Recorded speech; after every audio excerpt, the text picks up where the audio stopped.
Bienvenue à la deuxième édition de la Readers and Translators Week Online. Du 23 au 27 juillet 2025, vivez des moments inoubliables autour de la relecture et la traduction en rapport avec l'intelligence artificielle.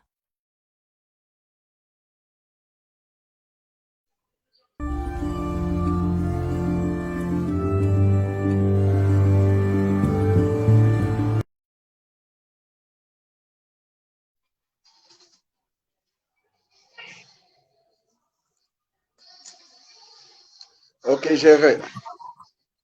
Oui, bonsoir tout le monde. Bonsoir, cher public. Bonsoir, cher modérateur. Bienvenue à la deuxième édition de la semaine des relecteurs et des traducteurs en ligne en français. En anglais, ça se dira Reader and Translator Weeks Online. Donc, nous sommes à la deuxième édition. Elle est organisée par l'association consulting littéraire Acolyte et The Ghost Universe. Et je pense, oui, Ghost Universe. Donc, aujourd'hui, depuis le 23, c'est-à-dire depuis le jeudi passé, depuis hier, voilà, nous avons commencé cette semaine et puis elle continue jusqu'au samedi prochain. Donc, aujourd'hui, il s'agit pour nous, avec les modérateurs, de débattre autour de l'IA et de la traduction littéraire et plus précisément les limites de l'IA dans la traduction littéraire. Donc, je suis en studio avec Monsieur Rai Ndebi. J'espère que je prononce bien, Monsieur. Ray Ndebi. Rai Ndede. Oui, Ray Ndebi. Ok, Rai Ndebi. Voilà. Donc, je pense que je vais faire l'effort de très bien prononcer désormais Rai Ndebi. Oui. Rai Ndebi. N'est-ce pas? Oui, c'est ça, je veux. Voilà, donc et je suis également avec Madame Michelle Naoussi, n'est-ce pas? Je prononce bien, Madame. Oui, vous prononcez bien, c'est Naoussi. Naoussi, ok, merci beaucoup. Et il y a Monsieur Derek Koya, n'est-ce pas? C'est Derek Koa. Koa, voilà. Derek Koa. Monsieur Derek Koa. Et nous sommes également avec Juvelis Jumel. Donc, vous comprenez qu'il y a 4 panélistes qui vont être avec moi en studio pour ce direct. Nous allons débattre autour de l'IA et des traductions littéraires. Donc, je vais donner d'abord la parole aux différents modérateurs pour que chacun puisse se présenter plus amplement et puis qu'il puisse nous dire en fait ce qu'il est. Voilà. Avant qu'on ne commence, donc, je commence par ordre chronologique. Monsieur Rindebi, vous allez vous présenter à nos lecteurs, à nos téléspectateurs, voilà, si je peux me permettre, ou bien à l'audience. D'accord. Ok, très bien. Bonjour, bonjour Derek, bonjour Michel. Ok, moi je suis Ray Ndebi, je suis vice-président d'Acolyte. Et en même temps, pour l'occasion, je suis traducteur littéraire aussi. Et donc, entre autres, ça c'est pour faire tout bref. Donc voilà, pour l'occasion, je suis traducteur littéraire. Disons ça comme ça. Voilà, donc on va permettre également à ce que Madame Michel Naoussi puisse également faire le même exercice. Très bien, bonsoir à tout le monde. Je suis Naoussi Michel, traductrice principale. Je traduis les textes littéraires, juridiques et techniques. Je suis également éditrice et post-éditrice. Donc, je cumule les deux. Merci beaucoup. Merci beaucoup pour cette très belle présentation. Et nous allons permettre également à ce que Monsieur Frédéric puisse faire le même exercice également.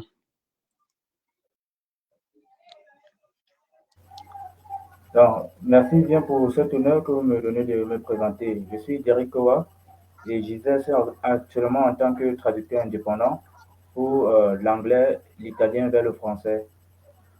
Donc, mes domaines d'expertise sont dans la traduction générale et administrative. Donc, de temps en temps, je m'essaie en traduction littéraire. À côté de cela, j'offre des services de rédaction académique et scientifique et des services de relecture divers. Donc, voilà en gros Derek Koa. Ok, merci beaucoup, Monsieur Derek Koa, pour cette belle présentation. Et nous n'avons pas encore, je ne vois pas encore la présence de Monsieur Juvelos. Je ne sais pas s'il est avec nous. Je ne pense pas. Donc, pour le moment, il est découvert. Voilà, je pense que le quatrième panéliste n'est pas encore là. Donc, quand il viendra, nous allons lui permettre de se présenter pour que pour qu'il puisse être connu de l'audience. Donc, déjà, le thème, nous le connaissons tous, c'est IA et traduction. Je pense que monsieur Julien est là. Oui, la qualité, je sais pas si vous avez dans votre micro, mais la qualité du son, il reste un peu à désirer. D'accord. Monsieur Juvelos. Oui, je ne sais pas si vous m'écoutez. Vous me recevez? Je vous reçois, effectivement. Ok, d'accord. Là, vous pouvez vous présenter à l'audience? Oui, mais j'avais un souci. Je ne sais pas comment je vais le faire connecter, mais on a un double retour. On entend nous-mêmes c'est un peu désagréable. Ah bon? Donc, je vais aussi vous êtes sur haut-parleur, c'est mieux de vous. Je ne suis pas sur haut-parleur. Bon, alors, peut-être vous êtes connecté doublement. Pardon? Vous êtes connecté sur deux appareils? Non, un seul. D'accord. Bon. La qualité du son, je pense que ça va perturber. Ok, je vais est-ce que publicité? Vous dites? Coupez votre micro le temps que vous n'êtes pas sollicité. Vous avez pour parler.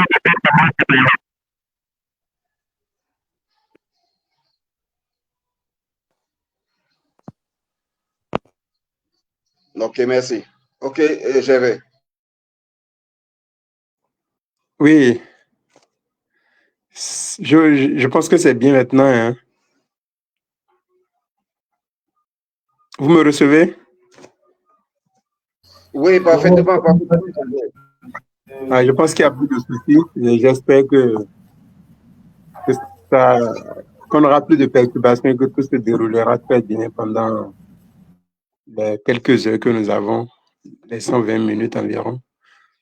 Monsieur Juvelos et tous les autres panélistes se sont déjà présentés avant votre arrivée. Donc, nous allons très rapidement vous demander de vous présenter aux téléspectateurs qui nous suivent d'un peu partout dans le monde.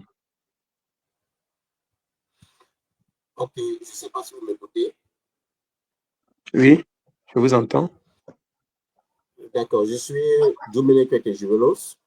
Je suis étudiant en traduction à l'université de Moya et je suis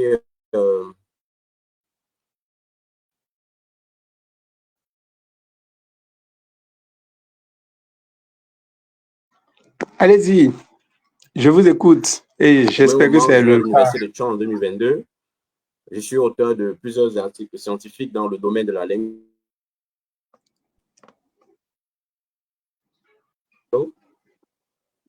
Oui. Allô? Oui, je vous écoute. Allez-y. D'accord.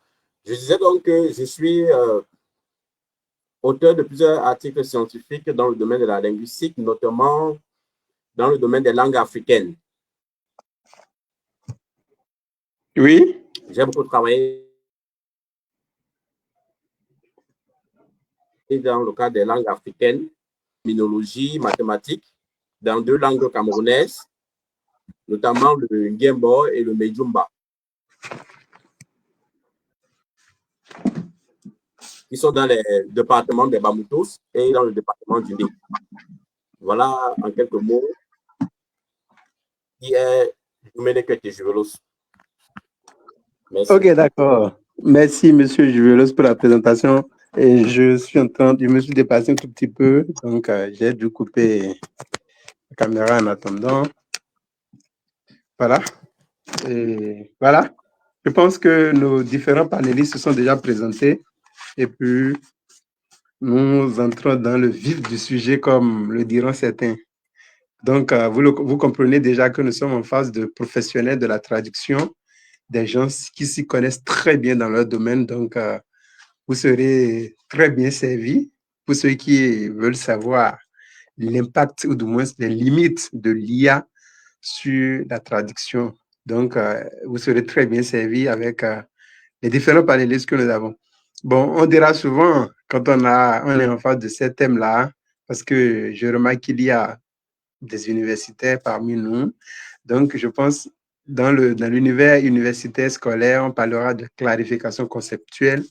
Ici, bon, on n'utilisera pas directement ce thème, mais on va quand même demander aux panélistes de nous dire, quand on présente ce thème, alors, qu'est-ce qu'on comprend déjà par... C'est vrai, c'est très simple hein, pour le commun des mortels, mais certains voudront quand même savoir davantage quand on dit IA et traduction, les limites, de façon globale, à quoi on peut s'attendre quand on est en face d'un tel sujet. Donc, je permettrai à Monsieur Ndebi, Monsieur Ray Ndebi, de nous dire un peu comme une introduction sur la thématique du jour. Donc, Monsieur Ray Ndebi, vous avez la parole. D'accord, merci Gervais. J'aurais vraiment préféré que ça tombe sur quelqu'un d'autre. Hein.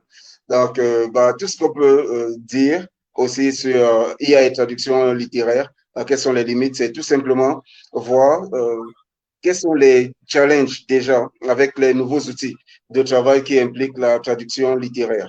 Bon, déjà, et qu'est-ce qui est à éviter, quels sont les soins qu'il faut prendre, est-ce qu'on peut vraiment utiliser l'IA pour une traduction littéraire? Parce que c'est tout autre chose, ça relève de notre domaine, contrairement aux traductions scientifiques qui sont presque précisées, traduction administrative aussi. La traduction littéraire vient de l'imagination et il y a une créativité qui est un peu plus folle. Il y a ce qu'on appelle la folie de l'écrivain. Est-ce que les IA sont capables de gérer la folie de l'écrivain? Bon, à mon avis, c'est ce à quoi on devrait s'attendre quand on a un thème comme celui-ci. Et justement, pour aller avec Juvelo, est-ce que les IA peuvent vous aider dans les traductions des langues nationales, par exemple? Donc voilà, il y a plusieurs paramètres comme cela qu'on va devoir aborder. Ok, d'accord. Donc, on comprend de votre intervention qu'il y a beaucoup de limites à la traduction littéraire avec les outils comme l'IA. Donc, il y a beaucoup de limites que nous allons découvrir à la suite de ces échanges. Je vais quand même continuer l'exercice en demandant à Madame Michel, cette fois-ci, de nous dire qu'est-ce qu'il comprend ou du moins qu'est-ce que le thème lui rappelle. Oui, Madame Michel, je suis à vous.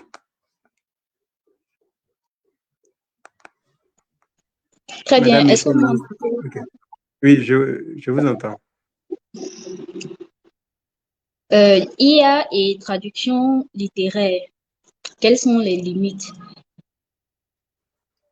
Ce thème renvoie aux défis, aux challenges, aux limites de l'IA. Je ne sais pas si vous m'entendez, j'ai du mal. Oui, très bien, très bien. Moi, je vous entends. Très bien même. Comme je disais, le thème renvoie au challenge déjà que les traducteurs rencontrent face à l'avènement de l'intelligence artificielle. Au niveau de la traduction littéraire. Donc, en gros, c'est de ça qu'il est question. Ok, d'accord, merci pour votre apport et votre clarification. Nous allons également demander à M. Derrick de nous faire le même exercice. Monsieur Derrick, nous sommes à vous. Alors, merci, Monsieur Gervais. Le thème qui nous regroupe aujourd'hui peut être reformulé comme simplement les limites de l'intelligence artificielle appliquées à la traduction littéraire.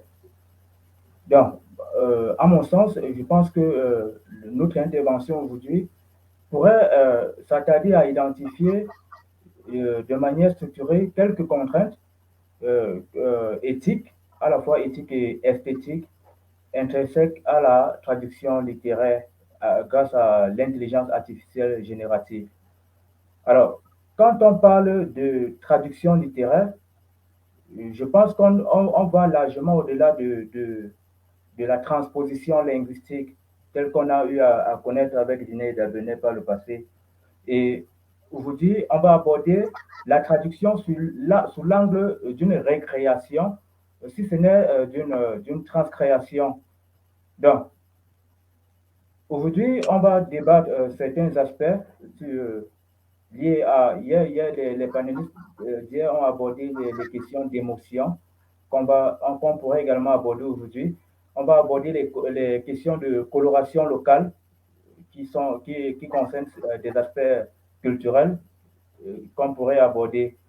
Donc, et bon, à mon sens, lorsqu'on parle d'intelligence artificielle, on fait appel non seulement aux outils d'intelligence artificielle qui sont apparus autour des années 2022, mais par le passé, on a connu des automatismes, des traducteurs automatiques tels DeepL, qu'on peut considérer également comme des intelligences artificielles parce qu'ils fonctionnent pratiquement sur le même principe que les intelligences artificielles actuelles. Donc voilà en gros comment est-ce que je perçois la question. Ok, merci Monsieur Derrick pour cette clarification. Merci beaucoup. Nous avions compris davantage le thème. Alors, Monsieur Juvelos nous avait laissé entre-temps, mais il est là. Monsieur Juvelos, nous sommes sur ce qu'on appellerait clarification conceptuelle, clarification thématique. Qu'est-ce que ce thème vous inspire? Qu'est-ce qu'il vous dit? IA et traduction littéraire, quelles sont les limites?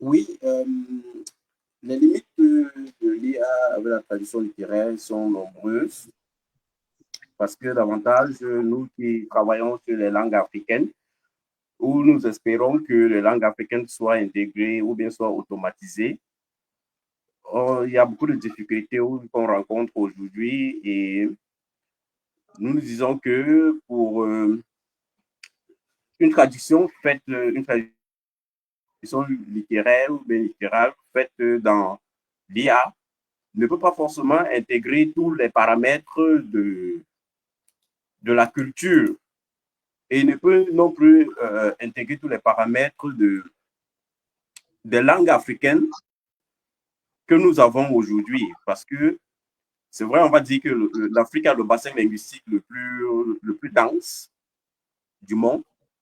Mais au-delà de ce bassin linguistique, nous savons tous que les langues sont des richesses pour un pays ou bien pour un continent. Et il faut travailler sur ces langues de façon à ce que ces langues-là ressortent naturellement, comme le français, l'anglais, les autres langues de grande communication, que ces langues-là soient automatisées, que ces langues-là soient reconnues par l'IA. Donc, beaucoup de limites à apporter en ce qui concerne la traduction littéraire et l'intelligence artificielle. Ok, merci beaucoup, Monsieur Juvelos. Alors, puisque le thème est bien connu, et nos téléspectateurs ont maintenant une idée très claire de ce dont il s'agira pendant ces 2 heures. Donc, nous allons déjà commencer par comprendre davantage les limites de l'IA dans la traduction littéraire. Et nous commençons cette fois-ci par M. Derrick.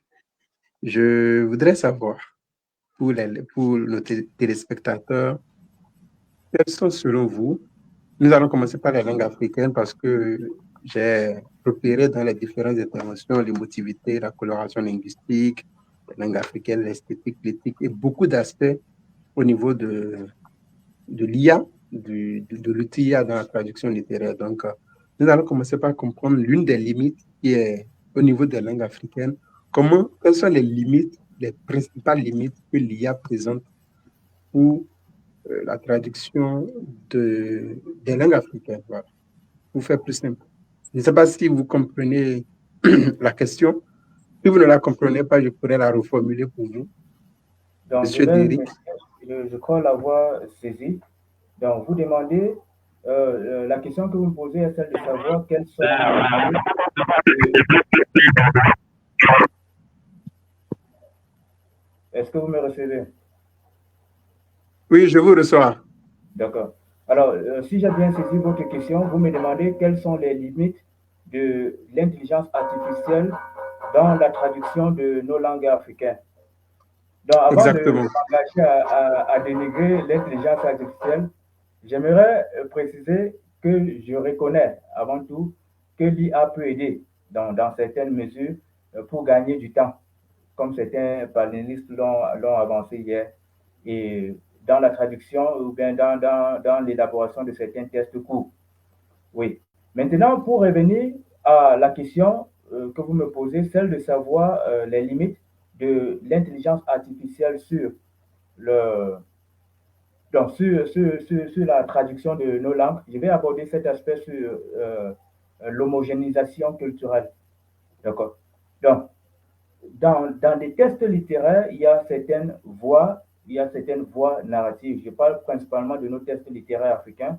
Il y a des voies narratives avec des registres de langue qui sont euh, tout aussi importantes. Et dont la traduction, si elle n'est pas avisée, peut nuire à la compréhension à la compréhension, à la saisie du message caché derrière la production littéraire. Alors, c'est tout cet ensemble-là que l'IA ne peut pas facilement générer. De manière globale, l'intelligence artificielle, de par ma petite expérience de la chose, c'est que elle produit tout de façon standardisée. Donc, il y a des expressions qu'on aurait souhaité maintenir avec le sens original, dont l'IA va changer le sens complètement à l'arrivée. Si on prend un exemple, si on prend un exemple de phrase qu'on pourrait avoir dans un roman africain, où un personnage dit par exemple que c'est Dieu seul qui connaît le cœur de l'homme. Mais une intelligence artificielle traduira simplement par Only God knows the head of a man.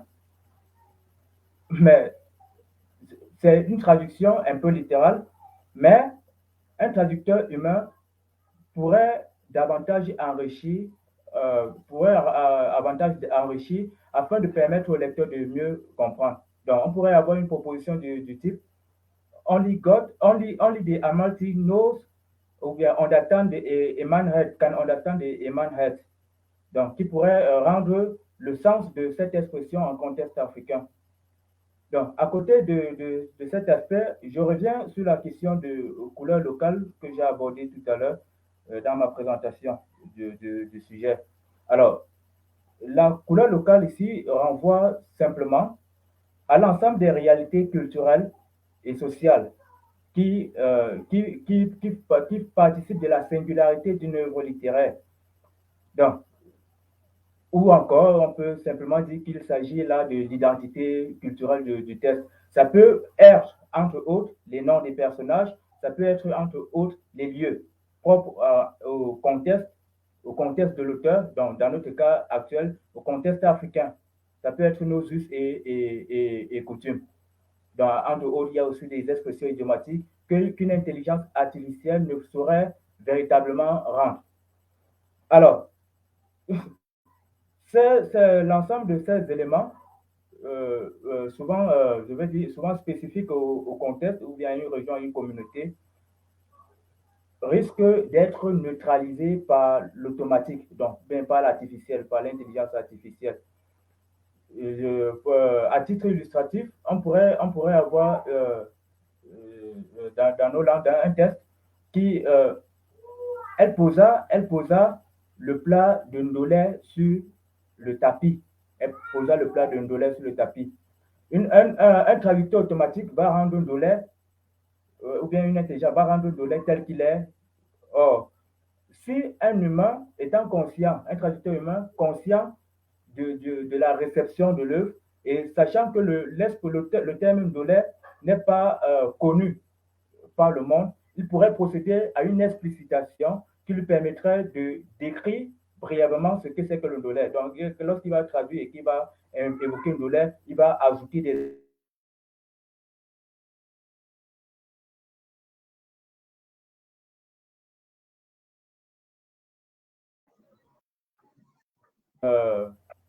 les expressions idiomatiques et d'autres expressions propres au contexte africain.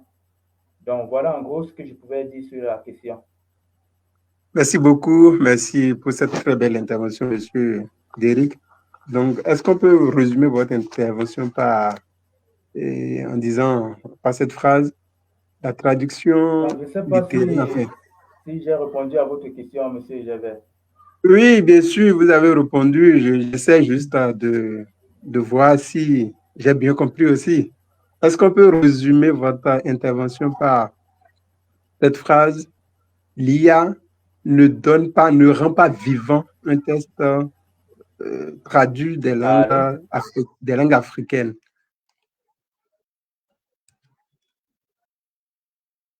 Monsieur Derrick?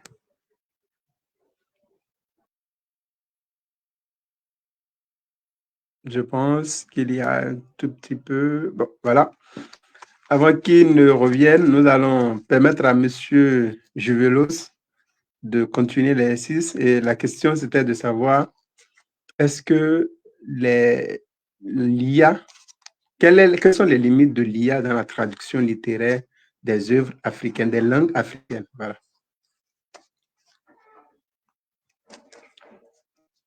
OK. Avant d'entrer dans le vif du sujet, j'aimerais qu'on relève deux choses. La première, c'est que lorsqu'on parle de la littérature africaine, c'est cette littérature produite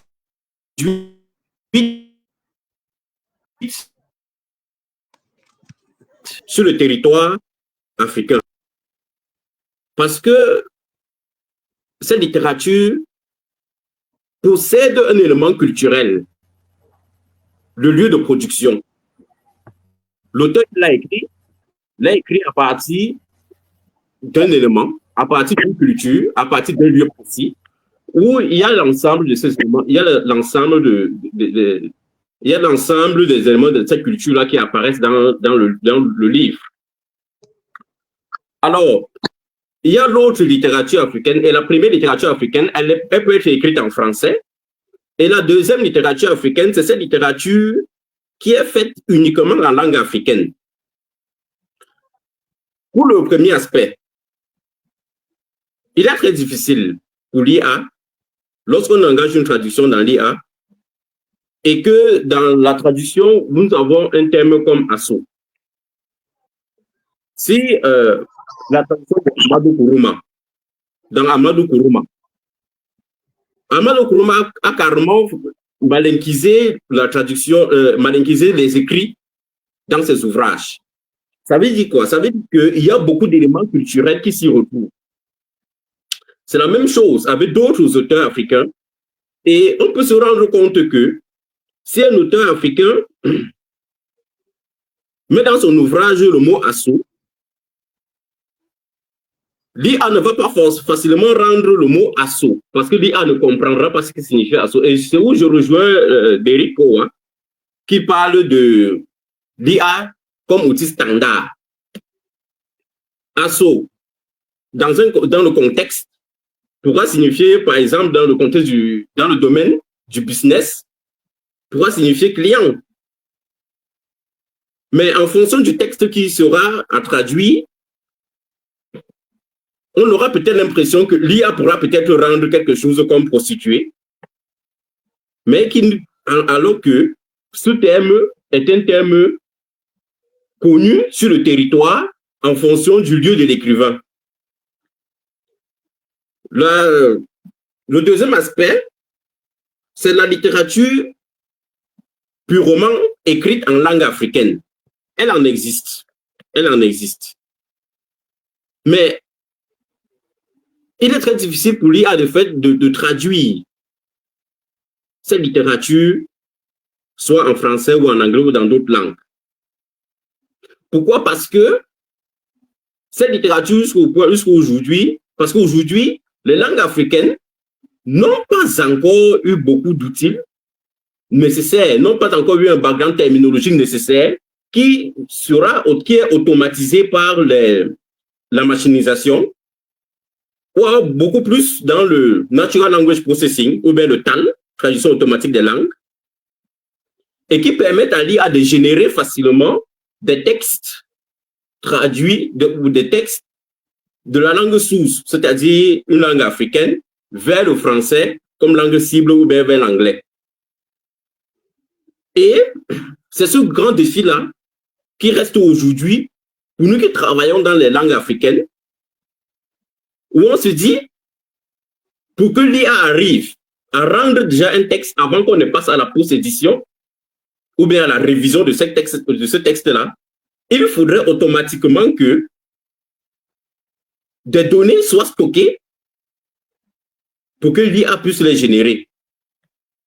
Mais ce qui est très difficile, même du français vers l'une des langues africaines, nous allons constater que même si nous prenons un texte du français vers les langues africaines, comme traduction, l'IA ne veut pas facilement traduire le texte, même si c'est qu'il génère quelques données.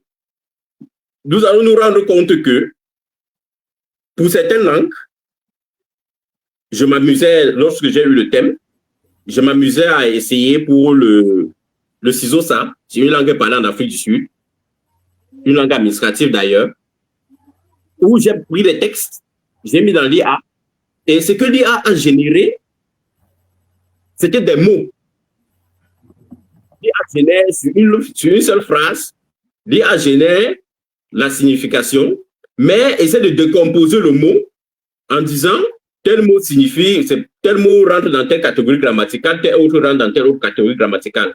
Mais pourtant, lorsqu'on quitte d'une langue à une autre, lorsqu'on met le texte dans l'IA, du français vers l'anglais, ça ne nous demande pas ça. C'est ça qui est le gros de la limite du travail de l'IA. Alors, il faut toujours faire appel à ceux qui maîtrisent la langue, aux professionnels de la langue, pour pouvoir travailler ces textes. Sinon, le rendu, après avoir été généré par l'IA, ne pourra pas être consommable. Voilà la petite contribution que je voudrais apporter.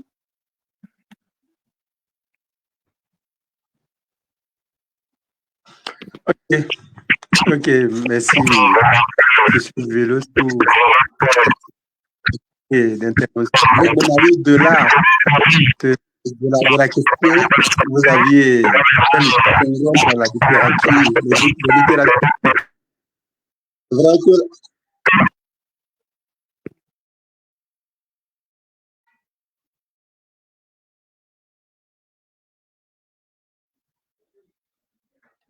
vous me recevez? Oui, tout à fait. Vas-y. La question, c'était d'abord axée sur les langues africaines.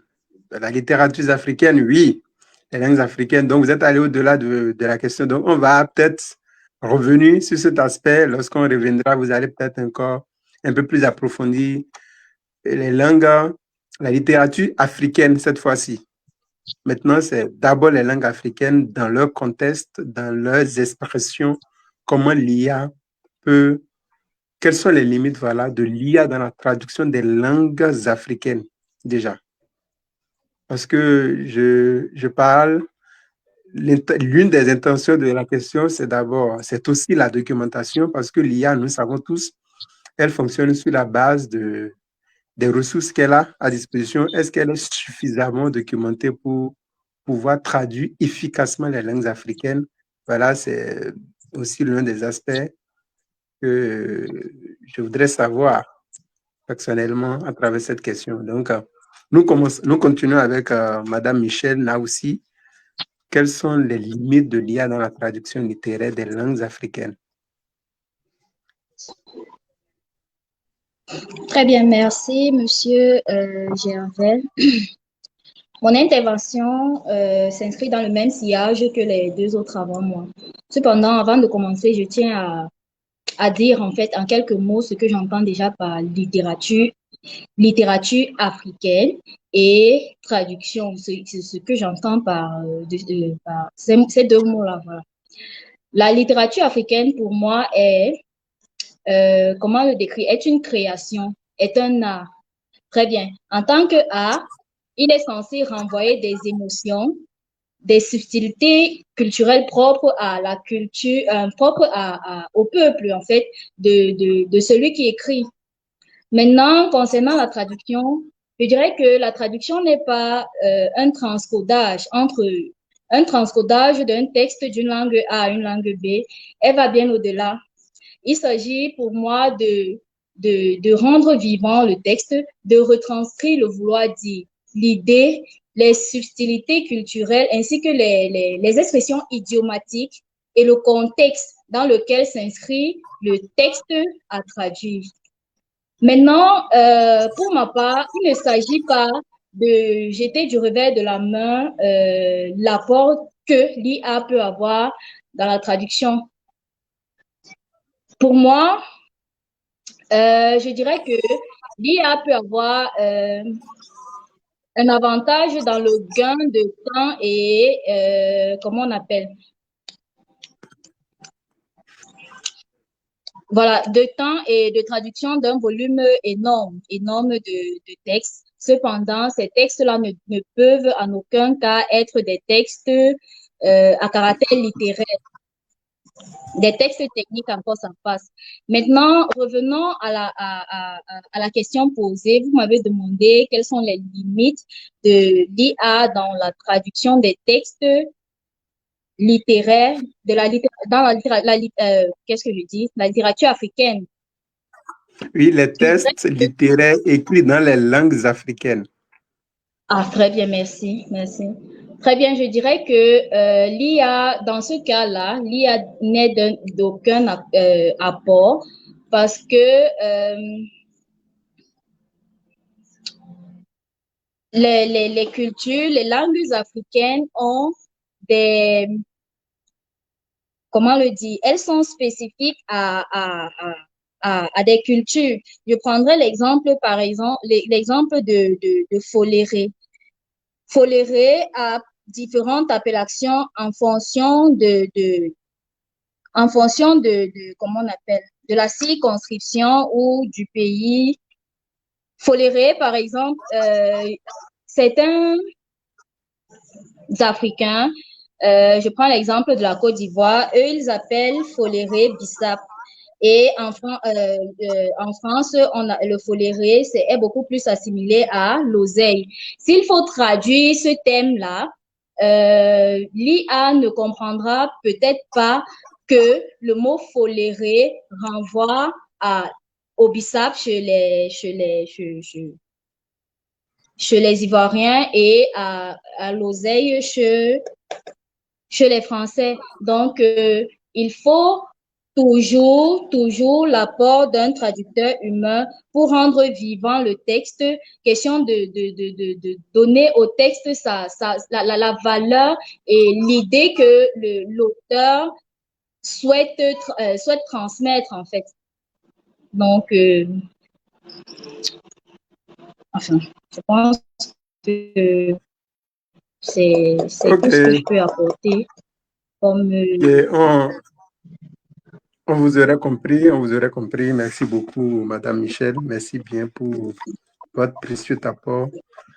Et ce n'est que du beau qu'on voit ce soir. Hein? Donc, on continue le même exercice avec Reine Déby pour savoir, alors, quelles sont les limites de la traduction, les limites de l'IA dans la traduction des langues africaines. c'est-à-dire des littératures écrites dans les langues africaines? Bon, en fait, moi, je te dirais déjà que la question ne se pose même pas. Il n'y a que des limites. Il n'y a que des limites. Si on parle des langues africaines, un texte il est intégralement écrit en une langue africaine, l'IA ne servira absolument à rien. L'IA ne servira pas du tout. Maintenant, s'il y a des expressions qui arrivent dans un texte en français, en anglais, mais il y a des expressions de chez nous qui s'y collent, bah, il faudra bien faire attention à la façon dont on les rend, ces expressions-là. Je vais revenir avec l'expression foléré que Michel a utilisée. Oseille d'une part, Bissap d'autre part. Il y a des traducteurs ou alors il y a des commissions de traduction qui voudraient que l'on donne le mot qui correspond à la région pour laquelle on est en train de traduire. Mais là, maintenant, il va se poser la question de la culture, la question de l'apprentissage, justement, des autres, là, des lecteurs. Parce que quand on écrit, c'est pour que le lecteur soit renseigné. Si le lecteur ne peut pas savoir que ce que lui il appelle Bissap, ça s'appelle foléré de l'autre côté, et qu'il le lise foléré dans une traduction, ben là, on aura un problème. Mais là, c'est déjà un autre aspect que j'aborde. Bon, pour revenir tout simplement à ce que tu poses comme question, je dirais qu'il n'y a que des limites. Il n'y a que des limites. On ne peut même pas, c'est quelle idée même déjà de solliciter une IA pour traduire un texte écrit en langue locale. Déjà quelle idée? Ça ne viendrait même pas à l'esprit.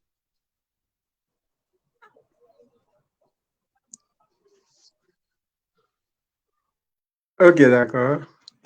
Je pense que vous aviez répondu tous à la question, à la toute première, mais à la deuxième également, celle de la littérature africaine. Je n'aurais pas dû distinguer les deux, mais vous avez répondu déjà aux limites, aux différentes limites de l'IA dans les traductions de la littérature, c'est-à-dire écrite dans les langues africaines et écrite même dans les langues occidentales telles que le français, l'anglais, l'espagnol et bien d'autres. Donc, en dehors de l'usage des langues, en fait, de la traduction littérale des langues, alors, est-ce que, on a déjà parlé aussi de ça, la vivacité du test. Est-ce que le test traduit intégralement avec un outil génératif est vivant autant qu'un test traduit par un humain? Je pense que nous avons déjà des réponses, déjà dans les différentes interventions, mais cette fois-ci, il s'agit de savoir est-ce qu'un lecteur lambda peut facilement reconnaître un test traduit par l'outil LIA sans apport humain et un test traduit avec apport humain ou carrément traduit intégralement par l'humain. Donc, je serai pour cette première question, pour cette question avec Juvelos, savoir est-ce que on peut facilement reconnaître, identifier sans outil un test traduit par l'IA intégralement et un test partiellement traduit par l'IA, c'est-à-dire partiellement avec une intervention humaine, et un test totalement traduit par l'humain. Comment peut-on déjà savoir? Il y a déjà les réponses se passent dans les différentes interventions, mais centré maintenant je voudrais une réponse centrée sur cette préoccupation. Donc, les limites de l'IA dans la transmission de l'émotion lecteur, c'est-à-dire comment le lecteur perçoit les tests traduits.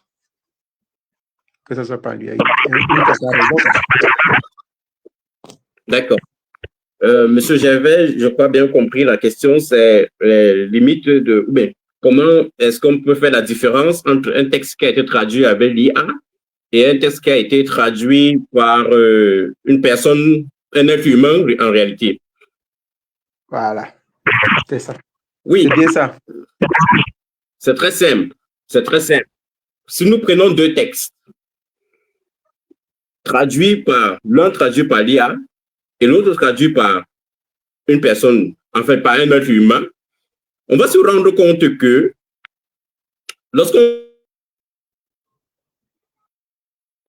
Allô? Oui. Allez-y. Allô? Oui, vous êtes écouté, allez-y. Est-ce que Monsieur vous Juvelo, m'écoutez? oui, très bien, je vous écoute. Allez-y.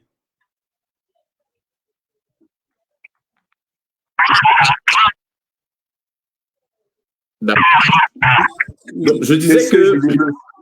lorsqu'on prend les deux textes, on dépose, on essaie de lire le premier, le premier texte, c'est-à-dire celui qui est traduit par l'IA.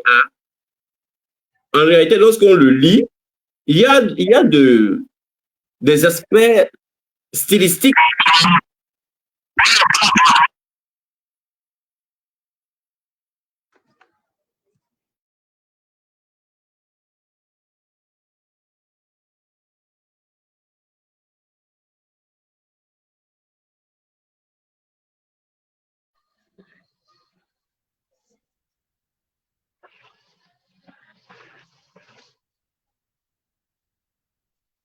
J'avais ton micro. Je pense que Monsieur Juvelos n'est pas là. Il est parti. Et en attendant qu'il ne vienne, nous allons peut-être permettre à Derek de continuer. Bon, je pense qu'il est revenu. Voilà, il peut continuer. Je pense qu'il est revenu. Oui, je ne sais pas si vous m'écoutez. Oui, oui, nous vous écoutons.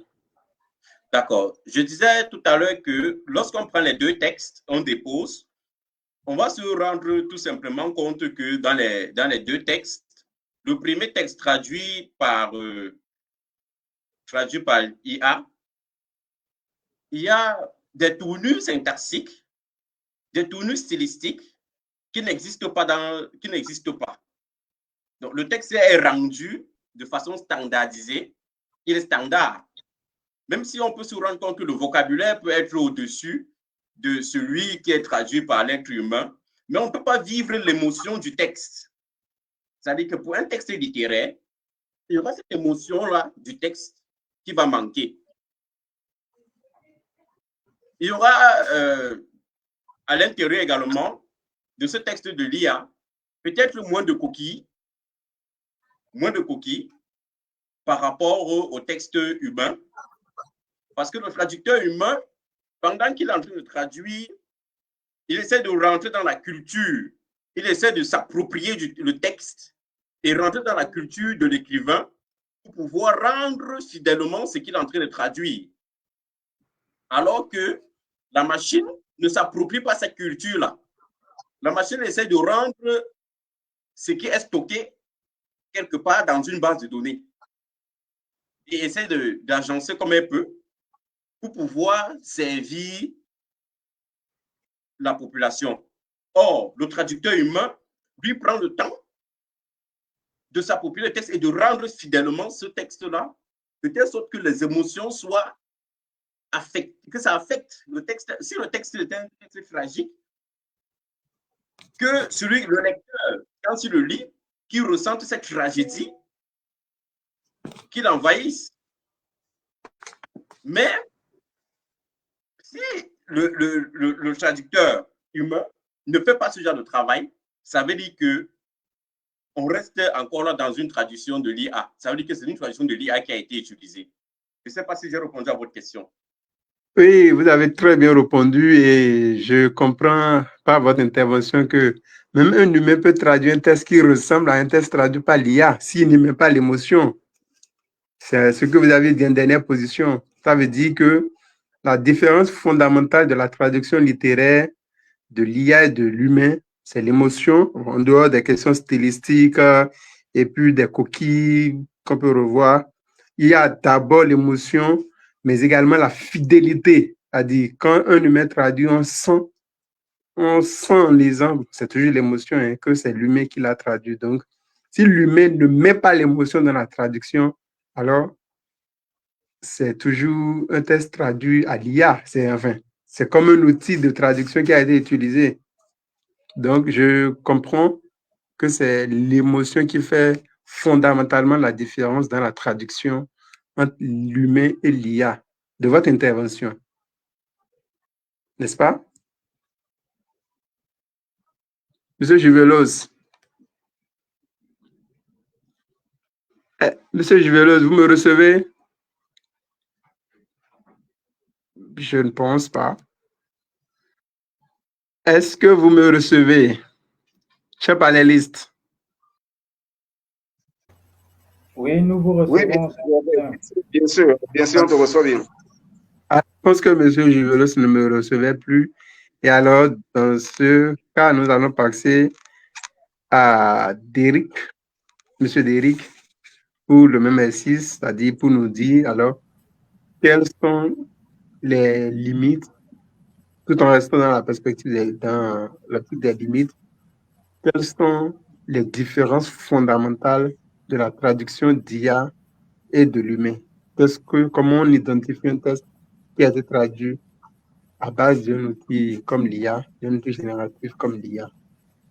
Quels sont les aspects qu'on peut dire, quels sont les aspects qui sautent rapidement à l'œil? D'accord.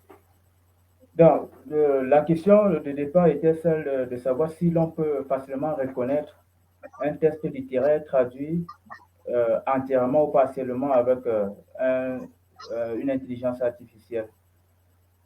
Oui, je dis c'est clairement admis que quelqu'un qui est habitué, ou du moins qui a une fois utilisé une intelligence artificielle, peut reconnaître l'intelligence artificielle dans n'importe quel texte qu'il soit.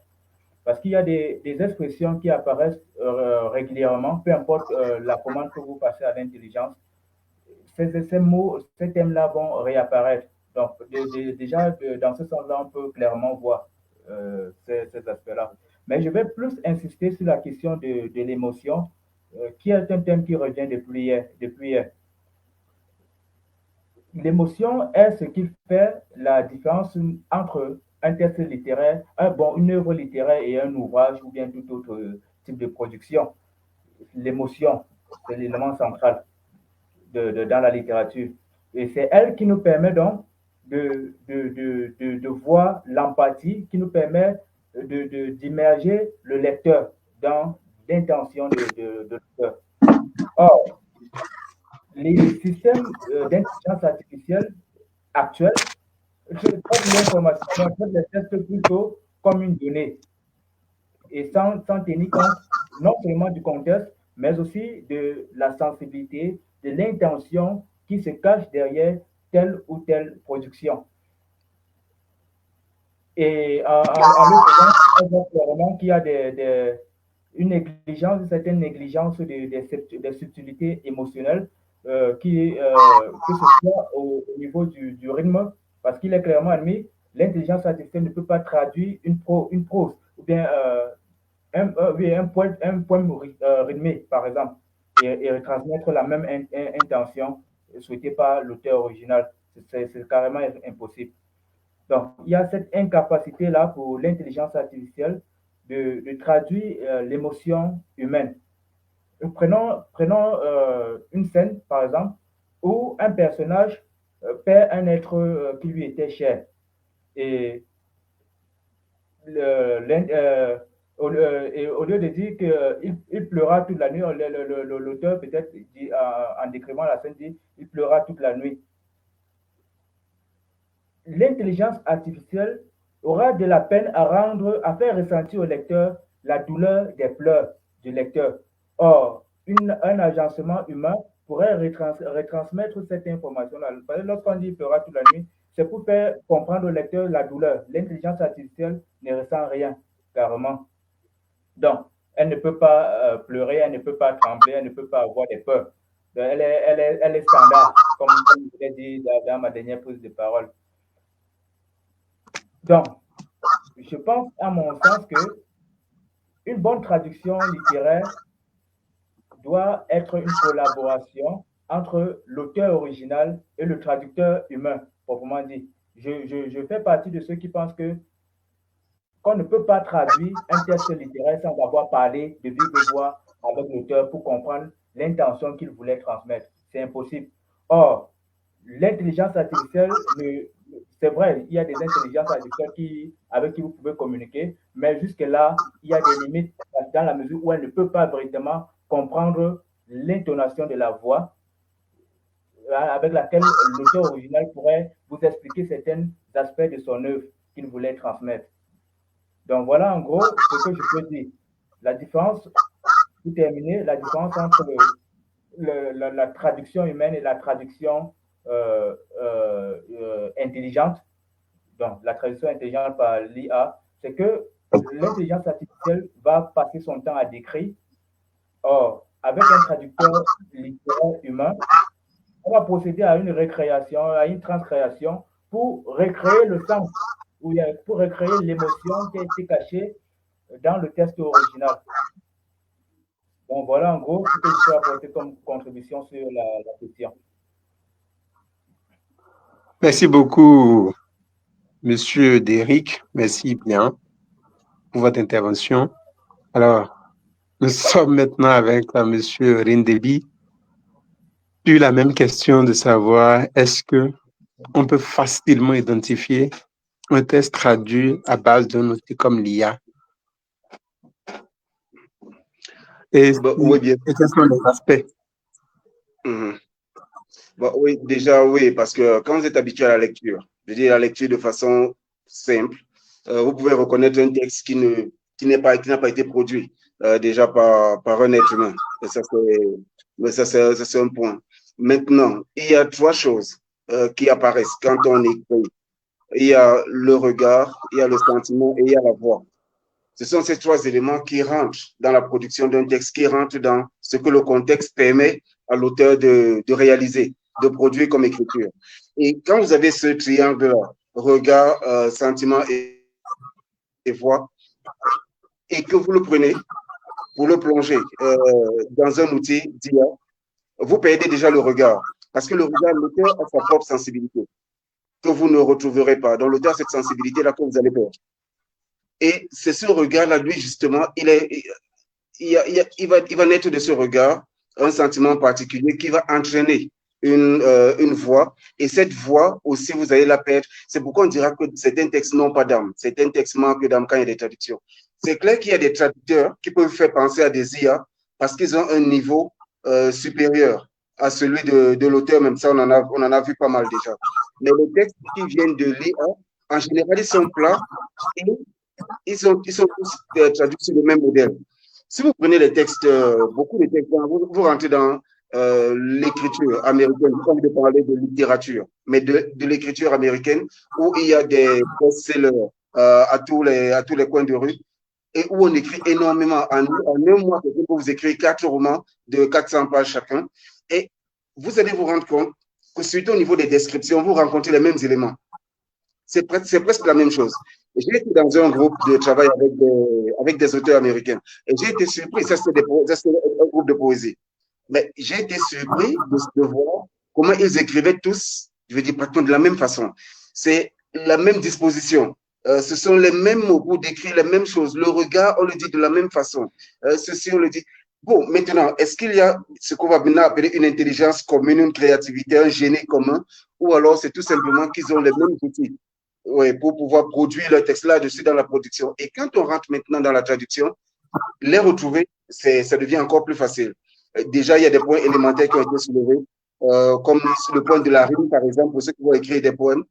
L'IA ne va pas respecter cette rime parce que l'IA n'est pas préparée à gérer cela. L'IA n'est pas préparée à gérer la construction d'un verbe pour atteindre une rime. L'IA est appelée à gérer une ligne après une autre. Parfois, c'est un mot après un autre. Donc, quand vous êtes un professionnel de la littérature, ou alors vous avez seulement laissé les professionnels de côté, ou donc vous avez une bonne habitude de lecture, quand vous vous retrouvez face à un texte qui a été produit ou traduit par une IA, vous le reconnaissez tout de suite. Parce qu'il y a une question, il y a quelque chose qui va manquer à ce texte, c'est son contexte. En général, c'est le contexte qui manque. Vous allez voir des choses de façon générale, des choses de façon globale, et vous ne retrouverez pas le contexte en lui-même. Donc, il ne sera pas question peut-être des mots locaux qui seront utilisés, non, mais il sera question de la construction des éléments culturels dans ce texte-là. Donc, c'est ça qui va faire, qui fera véritablement défaut. Donc, vous n'aurez pas le regard de l'auteur, vous n'aurez pas son sentiment, vous n'aurez pas sa voix. Et c'est ce que les trois mélangés vont produire ce qu'on appelle une émotion qui manquera au texte que vous aurez. Ok, merci beaucoup. Merci pour votre intervention.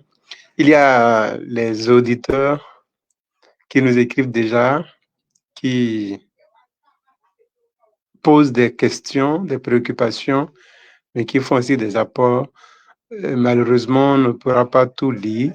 Je pense que la thématique pourrait être inversée pour questionner les limites de nos langues dans l'IA. La plupart, c'est l'intervention de Madame Anicette Sambo. Et la plupart des interventions que j'ai lues jusque-là ont trait aux langues africaines. C'est comme pour dire que ceux qui nous suivent sont beaucoup plus intéressés par les langues africaines dans la traduction. Et c'est d'ailleurs par là que nous avons commencé, vu l'enjeu, parce que les langues occidentales on a un peu plus de facilité ou de difficulté à reconnaître la traduction. Mais pour les langues africaines, Monsieur Rindebi l'a dit, c'est clairement rien que des limites, Donc, c'est juste une parenthèse. Quel est l'impact économique de l'IA sur le marché de la traduction littéraire ou de la traduction simplement? Voilà, il y a beaucoup de questions, mais on ne pourra malheureusement, comme je le dis, pas les noter toutes. Nous allons simplement continuer. Si on a du temps, on reviendra sur ces questions-là dans les dernières minutes et les aborder. Madame Michel Naoussi, nous sommes cette fois-ci avec vous pour savoir comment identifier vos copanélistes ont déjà parlé de émotion, transposition linguistique et des langues. Est-ce qu'il y a d'autres aspects? Les erreurs, en fait, les fautes, les coquilles aussi, les stylistiques, la fidélité dans la traduction vos copanélistes ont déjà évoqué ces aspects. Est-ce que vous aviez d'autres aspects sur lesquels vous identifiez facilement un texte qui a été traduit en tant que traductrice? Vous identifiez facilement un texte traduit par l'IA et un texte traduit par un humain. Madame Michel. Très bien, à cette question, je répondrai à l'autre facteur également pour déterminer qu'un texte a été traduit par l'IA, c'est le contresens et les contresens et les incohérences. Voilà. Parce que je prends, comme on appelle, un proverbe africain comme ça, ce qu'un adulte voit étant sous l'arbre, un jeune même ce qu'un adulte voit assis, un jeune même étant sur l'arbre ne pourra jamais le voir. Si un auteur utilise cette expression dans son texte, je ne pense pas que l'IA comprendra que cette expression, en fait, veut dire que l'adulte ou alors quelqu'un de mieux a déjà beaucoup plus d'expérience de la vie qu'un jeune. Donc, c'est en fait ça. Donc, il peut y avoir pendant la lecture du texte des incompréhensions, des incohérences et aussi des contresens. Voilà, donc, à ce qu'ils ont dit, c'est tout ce que je peux ajouter.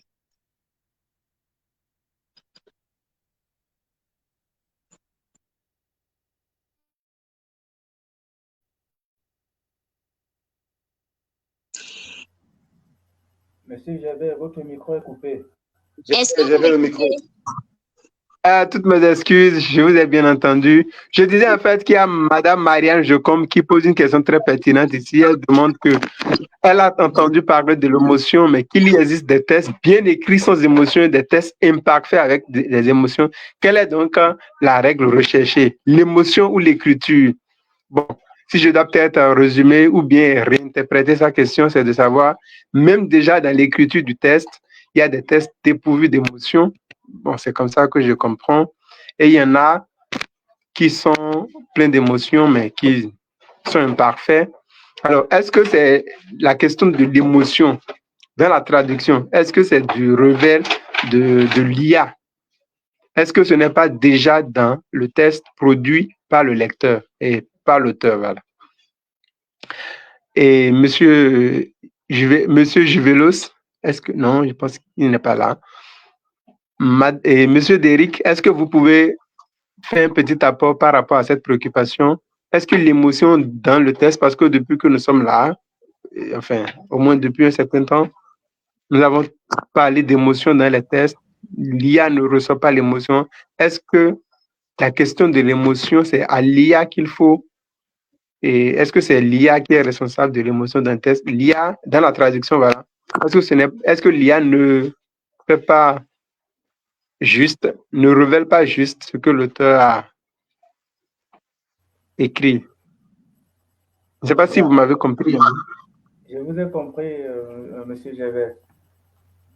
Oui, il est clair, c'est vrai, il y a de bons auteurs, il y a de mauvais auteurs, de mauvais auteurs. Il y a des auteurs qui peuvent écrire avec émotion, il y a des auteurs dont on ne ressent pas de l'émotion dans les écrits, c'est clair. Mais si un texte est écrit avec de l'émotion, le traducteur le traducteur artificiel ou bien l'intelligence artificielle aura, comme on l'a dit précédemment, de la peine à retranscrire cette émotion-là, peu importe que l'émotion soit effectivement présente dans le texte original. Donc, je vais prendre par exemple le cas dans un roman. Dans un roman où chaque personnage a une voix. Je pense que M. Ray a abordé la question de la voix tout à l'heure. Chaque personnage a une voix. Alors, j'estime que il est clair qu'un adolescent, par exemple, ne saurait avoir le même langage qu'un vieillard ou peut-être un paysan avoir le même langage qu'un avocat. Or, l'intelligence artificielle doit harmoniser tout. Peu importe comment on va entrer le prompt pour la traduction, il y aura toujours des expressions qui reviennent pour harmoniser le niveau de langage. On ne va pas, dans la traduction intelligente, on n'aura pas cette distinction-là de niveau de langue. Et bien plus, on est clair qu'il y a des ouvrages, des romans ou bien des textes littéraires crus, vous permettez l'expression, où il y a des scènes qui sont décrites en profondeur. Par exemple, une scène érotique dans une œuvre littéraire, je prends les textes par exemple de Khalif Beyala, qu'une intelligence artificielle ne saurait transcrire parce qu'il y a des restrictions au niveau des restrictions éthiques. Si ce sont des scènes de violence, par exemple, bien décrites dans le texte original, l'intelligence artificielle va carrément contourner ces aspects-là parce que ça ne correspond pas à leur politique. Donc, dans ce sens-là, je pense clairement que quoi qu'on fasse, l'intelligence artificielle ne saurait efficacement rendre l'émotion d'un texte littéraire. On pourrait arriver à cela dans des milliers d'années, mais pour le moment, je crois que c'est carrément impossible. Donc, ok, voilà. D'accord. Merci beaucoup. Merci pour votre préoccupation. Je pense que M. Juvelos a une préoccupation. Nous allons lui donner la parole pour qu'il s'exprime. M. Juvelos. Oui, je vous écoute. Oui, je pense que vous avez envie de revenir sur l'une des questions déjà évoquées ici. Laquelle, je suppose peut-être c'est pas moi, c'est peut-être Derrick Kowa qui a... Oui, c'est Derrick. Toutes mes excuses, je parle, c'est Derrick. Ah, ok, c'est lui qui vient d'intervenir. C'est bon parce que je voulais juste revenir sur la question de la voix, mais la question précédente m'a permis d'y revenir. Et sur les scènes qui ne correspondent pas aux politiques des intelligences artificielles, notamment les scènes de relations intimes. C'est lui. Désolé. Oui. Donc il y a les scènes des relations intimes qui sont souvent atténuées et parfois carrément censurées par l'intelligence artificielle. Il y a également des descriptions de torture, que ce soit psychologique ou physique, que l'intelligence artificielle n'admet pas. C'est clair. Donc, si dans un texte littéraire, il y a ces aspects-là, on pourrait voir le sens perdu dans la version traduite par une intelligence artificielle. Ok, d'accord. Merci beaucoup.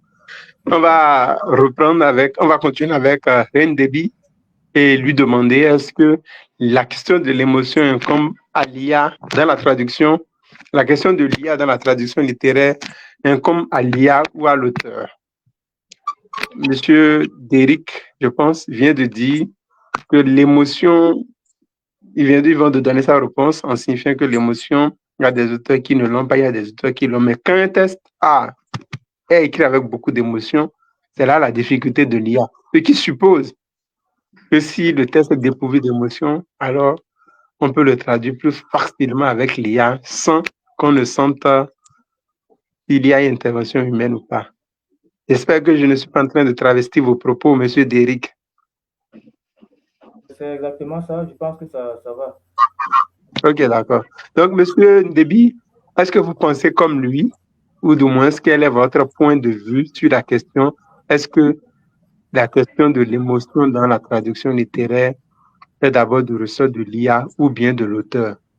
Et dans le cas d'un test totalement dépourvu d'IA, est-ce qu'on ne peut pas se permettre, et dépourvu d'émotion, dans le cas d'un test totalement dépourvu d'émotion, est-ce qu'on ne peut pas se permettre simplement de recourir à l'IA? Parce que la question de la traduction semble se concentrer sur l'émotion. Bon, déjà, écrire sans émotion, je veux dire, c'est pratiquement impossible.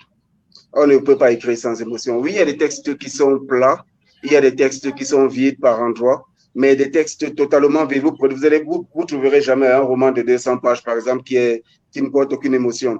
Non, peut-être en termes de pourcentage. On va essayer de dire qu'il y a un pourcentage de ceci qui n'existe pas et tel autre, quand on surtout à des moments cruciaux. Mais pour parler de l'émotion, rappelons que ce n'est pas l'émotion de l'auteur. L'émotion de l'auteur va arriver à la pointe de sa plume quand il va s'impliquer dans le contexte. Il est question de l'émotion générée par le contexte, pas l'émotion de l'auteur, déjà. Donc, ce n'est pas l'IA l'IA ne va prêter aucune émotion à un auteur. Mais le contexte, il a des émotions. Je vous prends un cas très simple. Vous avez un personnage qui arrive dans un marché. Le personnage n'a jamais été au marché. C'est sa toute première fois de se trouver face à un contexte comme le marché. Et il y a des auteurs qui vont décrire cela comme ils vont survoler ce premier contact. À tout contact, un personnage et un élément, il y a un élément du contexte, il y a quelque chose qui va se produire. Donc, le personnage qui découvre le marché pour sa première fois aura une attitude de celui qui est face à un inconnu. Il sera face à quelque chose de monstrueux déjà. Donc, maintenant qu'il est là, comment va-t-on l'écrire? Est-ce qu'on va l'écrire comme cette femme qui va tout le temps au marché et celle qui vient et découvre le marché? Non. Il y a des personnages, il y a des auteurs qui vont survoler ceux-là, qui ne vont pas s'impliquer. Ce que nous appelons implication de l'auteur, c'est qu'il va intégrer le contexte, pas chercher à définir, à décrire le contexte selon sa pensée, mais décrire le contexte selon ce qu'il produit lui-même. La littérature n'a pas de règles, on dit tout le temps. Les règles sont produites par les auteurs et ce sont les auteurs eux-mêmes qui peinent à respecter ces propres règles. C'est vous qui définissez, par exemple, vous dites votre personnage est timide, il est fragile, il n'a jamais pratiquement mis le pied dans un endroit surpeuplé et le voilà face à un marché. Il faut qu'il traverse ce marché. Comment va-t-il se conduire? L'IA maintenant, quand vous prenez un texte comme celui-là et que vous devez le traduire, c'est que l'IA ne va pas créer quelque chose qui n'existe pas. Soyons moins clairs là-dessus. L'IA ne donnera aucune émotion à un texte. Quand vous allez prendre un texte comme celui-là, vous allez le mettre dans l'IA. L'IA ne va faire que vous renvoyer platement ce que vous avez essayé d'écrire. C'est ce que l'IA va faire. Le traducteur humain, moi aussi, un grand défenseur du human translation. Donc, pour moi, les outils, on ne doit même pas les utiliser. Donc, ce que l'humain va faire, c'est intégrer votre texte, l'habiter. Vous allez voir des traducteurs qui vont prendre un texte et directement à la première ligne, première page, ils se mettent à traduire. Même si un livre fait 1000 pages, quand vous le recevez, lisez-le intégralement. Habitez ce livre. Faites en sorte que ce livre devienne votre propre vie. Vu que c'est une mission que vous êtes payé pour ça. Et vous avez un temps qui vous a été donné pour traduire. Et quand vous traduirez, la première lecture va vous familiariser avec ce texte-là, ce qui fera en sorte que vous êtes pleinement à l'intérieur. Mais si vous lisez ce texte 3 fois, si vous y arrivez 3 fois avant de commencer à le traduire, il n'y a aucune IA qui viendra faire quoi que ce soit. Donc, moi, je ne suis pas d'accord qu'il y ait des textes sans émotion, des textes 100% vides. Non, ça n'existe pas. Ça, ce n'est même pas possible que cela existe. Parce que chaque texte provoque quelque chose chez vous. Et même ce manque d'émotion que vous soulevez, c'est une émotion que ce texte a soulevé chez vous. Donc, il n'y a pas de texte 100% vide déjà comme ça, on va condamner l'auteur que ceci est tout fait. Mais c'est le degré d'implication de chaque auteur. Moins vous êtes impliqué, plus platement vous sera rendu votre traduction par une IA. Et quand vous vous impliquez maintenant, l'IA va s'efforcer de vous suivre, parce que l'IA vous suit. L'IA ne vous précède pas. L'IA ne fait que vous suivre. Donc, et maintenant, les textes imparfaits avec émotion. Déjà, le texte imparfait, il faut même encore qu'on arrive à le définir. Parce que le texte parfait, on est loin du compte. Le texte imparfait, ça dépend, je dis vraiment du pourcentage d'implication. Il y a des textes insuffisants, mais pas imparfaits. Parce que, oui, insuffisant parce que l'auteur ne s'est pas assez impliqué. Il n'a pas assez habité son sujet. Il n'a même pas assez exploré son inspiration avant d'écrire. Et le traducteur maintenant, quelqu'un m'a posé la question une fois, est-ce que être auteur fait un meilleur traducteur que celui qui ne l'est pas? Bon, je dis, il faut être familiarisé avec les mots. Celui qui est familiarisé avec la littérature traduit plus facilement.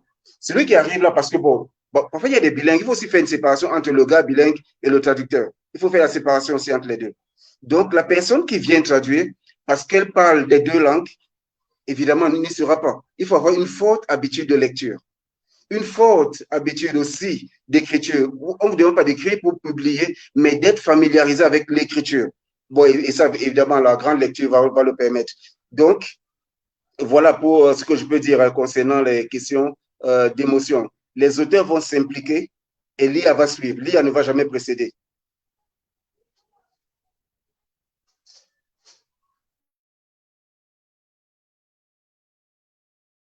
Le micro, j'avais le micro. Sorry. Je dis merci beaucoup pour votre intervention et que cette fois-ci, je voudrais savoir si Michel et Juvelo sont quelques mois placés avant qu'on ne passe à la prochaine question, qui va peut-être être un peu plus loin. Je suis là. Vous avez un mois placé pour la question. Si vous n'avez pas un mois, on peut passer à la question suivante, hein, la question de l'émotion, un test dépourvu d'émotion et autres.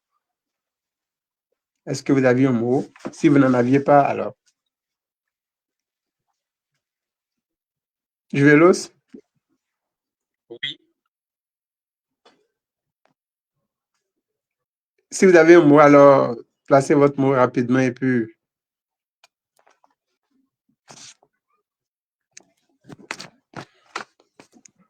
Monsieur Juvelos. Est-ce que vous m'écoutez? Oui, est-ce que vous Oui, m'écoutez? maintenant, oui. Oui, maintenant.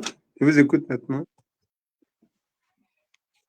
Oui, je vais à la suite de M. Déby pour dire, je suis parfaitement d'accord avec ce que M. Déby dit. Il n'y a pas de texte sans émotion. Pour moi, il peut exister des textes où il n'y a pas d'émotion. Mais lorsque un auteur s'approprie un texte, lorsqu'il fait un traducteur prend un texte et qu'il en fait le sien, à la fin, il y aura cette émotion-là qui va se dégager de ce texte-là. Et on ne peut pas écrire, comme M. Déby le dit, on ne peut pas écrire un livre de 200 pages, par exemple, sans émotion. Comment? Moi, je ne pense pas que ça soit vraiment possible que quelqu'un puisse se mettre là à écrire un livre de 200 pages et qu'il ne mette pas de l'émotion là-dedans. Il y aura forcément de l'émotion, même si c'est que la personne ne veut pas que l'émotion apparaisse dans le texte, mais il y aura quelque part où cette émotion va apparaître. Alors, si vous prenez un texte pareil et que vous vous jetez dans l'IA, l'IA vous produira quelque chose de plat, automatiquement. Donc, c'est au traducteur humain, c'est à l'être humain de s'asseoir pendant qu'il est en train de traduire et qu'à un moment donné, qu'il ressente qu'il a vraiment possédé le texte. Et à ce moment, il rend le texte fidèlement tel que la traduction l'aurait voulu. Ça, c'est ce que je devrais ajouter. Merci beaucoup. Merci bien pour votre intervention. Et Madame Michel, est-ce que vous avez une intervention sur la question de l'émotion dans un test littéraire? Sinon, on passe à un. Madame Michel, vous êtes là? Non, on peut passer. Ok, d'accord, merci beaucoup. Alors, nos auditeurs se bousculent déjà dans la messagerie, mais je pense qu'on va leur réserver les dernières minutes, carrément. Et la prochaine question, c'est de savoir, cette fois-ci, je vais commencer avec Michel. Michel, je commence la prochaine question avec vous. Je voudrais savoir, est-ce qu'il faut complètement abandonner les outils génératif comme l'IA dans la traduction littéraire, est-ce que vous pensez qu'il faut carrément abandonner ces outils? Est-ce qu'ils ne sont pas, est-ce qu'ils ne servent vraiment pas? Est-ce qu'ils ne servent vraiment pas dans la traduction? Est-ce qu'il faut les abandonner carrément?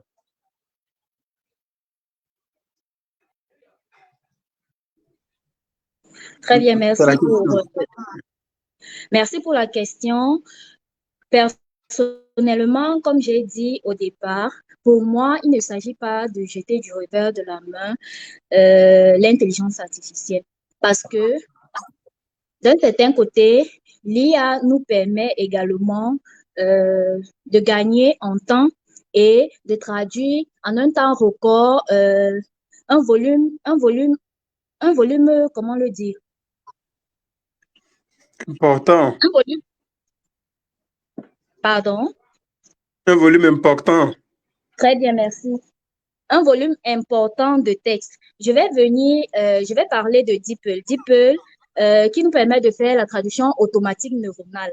La traduction automatique neuronale ici, c'est une traduction générée automatiquement, mais qui est puisée dans des recueils de traduction déjà préfaites par l'humain.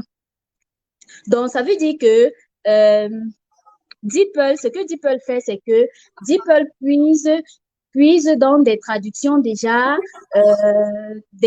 préfaites pour pouvoir nous produire un texte. Il utilise en fait les récurrences. Voilà, je vais parler des récurrences. Il utilise des récurrences. Ça fait que si on est face à un texte technique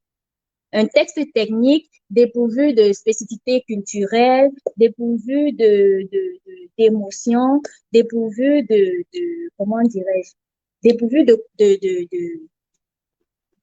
d'émotions et de spécificité, de subtilité culturelle. Je dirais que l'IA serait d'un apport bénéfique. Cependant, l'humain devrait repasser au travers du test pour faire ce qu'on appelle la post-édition. Pour ne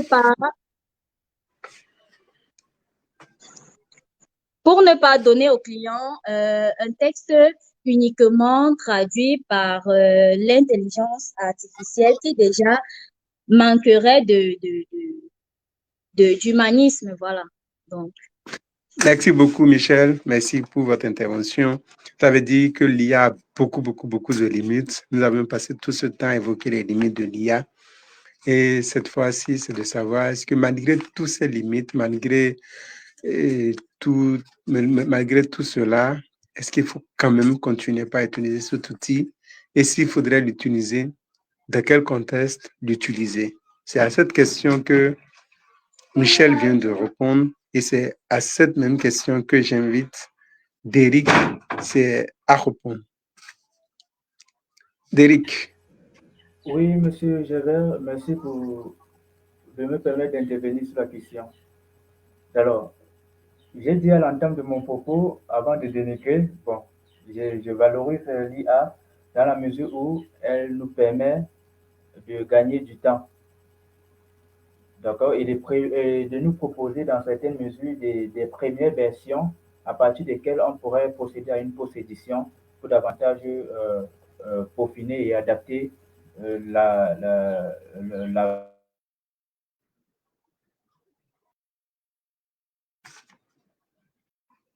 au public cible. Aussi, l'IA ou bien les traducteurs automatiques neuronaux, parce que c'est aussi un des membres de l'intelligence artificielle. Donc, d'accord qu'ils sont utiles dans la traduction littéraire, notamment pour la rapidité ou le traitement de segments textuels qui sont standardisés. Hier, par exemple, il y a une intervenante qui a dit qu'elle faisait, avant de commencer à écrire, qu'elle faisait une recherche sur peut-être le fonctionnement, si elle veut parler des enquêtes policières, qu'elle faisait d'abord une recherche pour voir comment cela fonctionne. Oui, dans cette mesure, il y a ces bribes de segments qu'on a pris à l'IA, oui, cela peut facilement être traduit lorsqu'ils apparaissent dans le texte littéraire, parce que c'est standard. Mais les limites sont tellement grandes en traduction littéraire. Ailleurs, l'intelligence artificielle peut être efficace, mais en traduction littéraire, beaucoup reste encore à faire. Les intervenants tout à l'heure, dans les messages qui passaient à l'écran, des gens qui disaient que l'IA permet de gagner, a été conçu pour des raisons économiques. Je crois que c'est Marianne Joconde qui a abordé la question que l'IA a été conçue pour des raisons économiques, dans ce sens où elle permet de gagner du temps. Oui, je suis d'accord. Je suis d'accord. Elle permet de gagner du temps pour le traducteur, mais elle a un problème pour l'auteur original. Ok, d'accord. Tu m'as présenté sur la question d'éthique en traduction grâce à l'intelligence artificielle. Merci Derrick, merci beaucoup Donc, si pour vous me l'apport. permettez, je peux une fois vous dire. Okay. Oui, allez-y. D'accord. Donc, je disais que l'utilisation des plateformes d'intelligence artificielle aujourd'hui pose un problème juridique que nous, traducteurs, ou non, mais il y a la question de la confidentialité, de la sécurité des œuvres que les intelligences artificielles reçoivent. Les textes soumis à cette plateforme peuvent être stockés et être utilisés à d'autres fins. Donc, entraînant à notre risque, au risque des auteurs originaux, la fuite de certains manuscrits lorsque le texte n'a pas encore été publié. Donc, à cet effet, je sais qu'on peut me contredire sur la question, mais je sais me défendre dans la mesure où je vais inviter chacun d'entre nous, après cette séance, de consulter les thèmes de confidentialité des outils d'intelligence artificielle que beaucoup ignorent. Parce que les données que nous transmettons à ces intelligences-là ne sont pas sécurisées, comme on peut le croire naturellement. Non. Donc, j'invite les auteurs et les traducteurs littéraires à prendre un peu de temps à la fin de cette séance pour parcourir les thèmes de confidentialité des plateformes d'intelligence artificielle et des plateformes de traduction automatique pour prendre conscience de ce que les données qu'on transmet à ces outils peuvent nuire.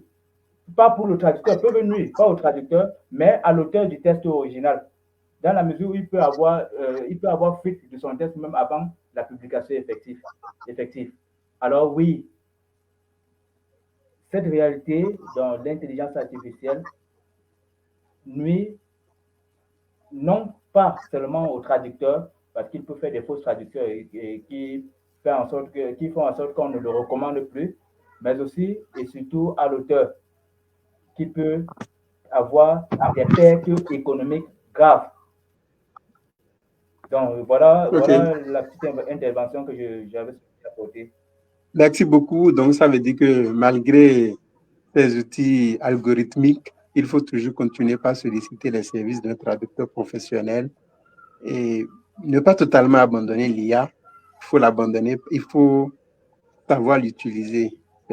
Comme ça, je comprends votre intervention. Il faut savoir utiliser l'IA et avec déjà, votre conclusion, je comprends de votre conclusion.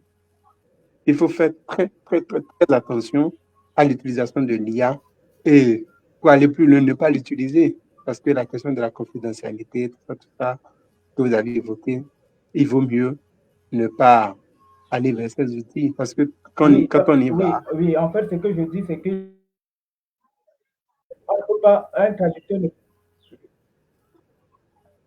Oui, allez-y. Vous avez encore 2 minutes. Allô? Oui, monsieur Derrick, allez-y.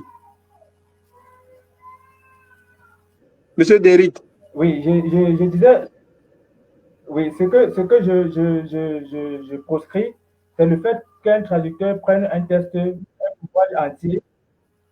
ouvrage entier et le balance à l'intelligence artificielle sans même l'avoir lu. Il y a des traducteurs qui le font.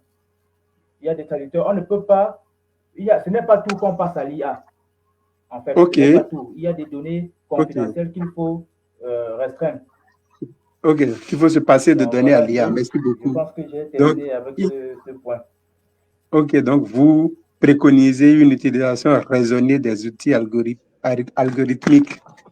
D'accord? Merci beaucoup. Et nous allons revenir cette fois-ci à Rendebi pour savoir qu'il faut complètement abandonner J'avais l'utilisation peut-être de 30 l'IA. secondes. Je dis Vous quelque dites? chose en 30 secondes par rapport à cette question. Je voudrais rapidement dire que pour moi, c'est même une perte de temps de prendre un texte. C'est M. Juvelo qui intervient, non? Oui. Non, je viens à vous. Je viens à vous. Ok. Je viens à vous. Bon, allez-y. Nous allons passer à Rendebi en dernière position pour la question. Allez-y. D'accord. Je disais que pour moi, c'est même absurde et c'est même un perte de temps. C'est une perte de temps de prendre un texte écrit en langue africaine, par exemple, et de le mettre dans l'IA. Parce que ça sera un double travail que vous avez à faire. Oui, parce que vous peut-être c'est mieux de prendre son texte et de le traduire normalement sans qu'il faut aller chercher l'IA. Vous prenez un texte en langue africaine, vous mettez dans l'IA, même si l'IA vous génère quelque chose, vous serez obligé de recommencer tout à zéro. C'est-à-dire que c'est ce qu'on appelle le gain de temps. Vous n'aurez rien gagné, vous aurez au contraire, vous aurez perdu énormément de temps. Or, si vous aviez traduit le texte normalement, si vous aviez pris votre temps de traduire le texte, vous auriez peut-être beaucoup avancé par rapport à ce que l'IA vous a généré. Donc, c'est ce que je voulais ajouter à la suite de M. Dericoa. Merci beaucoup. Donc, contrairement à ce que beaucoup disent, dans certaines circonstances, dans certains cas, c'est même une grande perte de temps de recourir aux outils génératifs comme l'IA. C'est carrément une perte de temps, quoi. Donc il vaut mieux faire sa traduction de façon classique. Donc merci pour l'intervention. On passe à M. Rendebi sur la question de savoir est-ce qu'il faut complètement abandonner l'IA dans la traduction littéraire et les langues africaines y compris. Bon, les langues africaines, il faut déjà oublier. Il faut oublier cet aspect. En littérature, il faut laisser tomber. Pourquoi? Il y a des gens qui parlent de gagner du temps et gagner de l'argent. Je suis très souvent sollicité pour réviser, pour corriger des traductions. Et croyez-moi sur les paroles, ça prend plus d'argent parce qu'on paye d'abord le traducteur, puis on me paye pour vérifier. Et parfois, je vais prendre ça plus cher que le traducteur parce que ça donne 2 fois plus de travail. Vous voyez? Donc, il faut à la fois regarder le texte original, regarder le texte qui a été traduit et voir maintenant comment on peut produire un texte qui soit vraiment lisible. Donc, ça prend plus de temps. Ça prend plus d'argent. Ce n'est pas du tout économique. Non, pas du tout. Ni en temps, ni en argent. Donc, il faut laisser tomber cet aspect, parce qu'en littérature, je veux dire, en littérature, il faut laisser tomber cet aspect, parce qu'on recommence. Parfois, il y a des traductions que j'ai dû reprendre de zéro, parce que ce qui a été fait, ça ne passait pas du tout. On a balancé un truc sur l'IA, on a renvoyé à l'auteur ou à l'éditeur, et l'éditeur me renvoie le texte. Bon, il faut vérifier, voir si ça se tient, et j'ai reçu ça plusieurs fois. Et à chaque fois, c'est la même conclusion. Il faut refaire le travail, parce que on ne peut pas compter, on ne peut pas se reposer sur l'IA pour traduire de la littérature. C'est juste pas possible. C'est pas possible. Malheureusement, pour les contraintes d'empressement, oui, on gagne en empressement, oui, parce que maintenant on est pressé de faire paraître des choses. On est pressé de vendre. Et dites-vous une chose, les mauvaises traductions ne sont pas vendues là où il faut. On les fait refaire pour les vendre dans un certain contexte et on va balancer les mauvaises traductions dans un contexte comme le nôtre, par exemple. Oui, ça leur fait gagner du temps. Bon, oui, ok, ça va, c'est chez eux là-bas. Donc, vous pouvez leur donner ça. Il n'y a pas de souci. Mais on fait vérifier et on fait refaire pour d'autres endroits parce que c'est pas du tout ça. Donc, pour moi, les IA, on doit les abandonner quand il est question de traduction littéraire. Ok, d'accord. Merci beaucoup. Je pense que nous approchons progressivement de la fin de ce panel.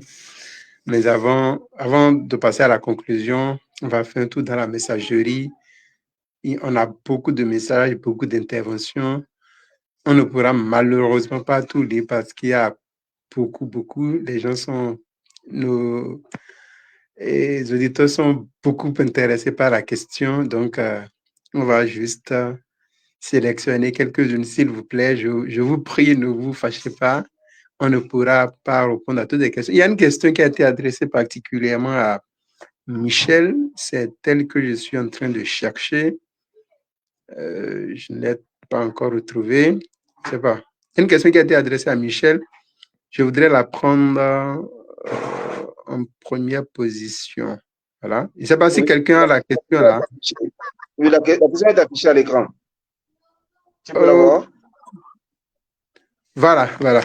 Ce n'est pas normal qu'un traducteur digne de ce nom se repose sur l'IA pour faire son job et ne revenir dessus que pour vérifier la cohérence. Ou alors, j'ai mal compris, Madame Naoussi. Bon, je pense il faut que je la laisse. Il faut qu'elle réponde elle-même, quoi. Je pense que l'auditeur est en train de mal comprendre son intervention. Très bien. J'ai dit ceci en traduction technique. C'est possible pour un traducteur de se référer à l'IA pour une pré-traduction et ensuite repasser sur le texte pour faire ce qu'on appelle la post-édition, c'est-à-dire remettre les points sur les i, si je peux le dire ainsi. Maintenant, pour la traduction littéraire, ceci est complètement impossible parce que pour traduire un texte littéraire, il faut déjà entrer dans la tête de l'écrivain pour savoir ce qu'il voulait dire. La traduction littéraire ici, c'est de traduire le vouloir dire, la culture et non pas les mots. Je ne sais pas si j'ai répondu à la question.